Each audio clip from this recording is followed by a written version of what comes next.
I just think with ISM being able to certify people, knowing that they've gone through the process and that really validates some of the work that we're doing. I'm already a CFRE, which has its own requirements, but I feel like the ISM certification, it seems like it has even more requirements of us and more practical than just renewing it every year or every couple of years. So it's a little bit more, it seems like it looks more at what the work we're actually currently doing than just check marking a list of things that you have, so many hours you have to do.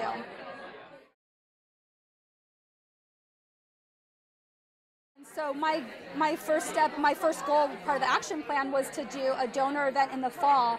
And so I was able to go back, put it into place, and within 6 weeks we had our first fall donor event. And it went really well. I've heard great things since. And so it's actually turned into, it's going to be an annual event now, and it replaces an event we used to do in the spring. The other two goals that I had, I was able to incorporate them into my own goals that I have to present to my head of school every year. So those were my two primary other goals, and I've already done a lot of the work towards both of them. So it was a great structure to give me, and then our team, we did team goals as well. So it's something that we're able to reference and really use all the time and help us kind of guide us with what we're doing. I think one of the most valuable tools was actually the mentor and the mentor group that we had.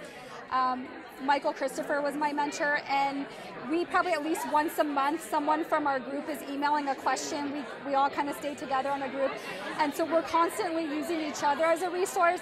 And I had Michael, he emailed me back within probably, 5 hours of one of the questions I emailed him, so I'm still using him as a resource to this day. But being there, having somebody to kind of just guide you along the process, it wasn't like other conferences where you get a lot of great ideas and nothing to do with, like you go back to your office with this long list of how am I ever going to implement it. So the action steps your action plan made you really think about what you were going to be able to implement, and having a mentor helped guide that process. The mentor really helped us see, do a 30-day goal, a 60-day goal, maybe a year-long goal, and gave us really good feedback on, is that something that's really doable? Just really kind of help guide the process. And like I said, since then, I've been able to use I know I could count on that mentor group and my mentor at any time. So.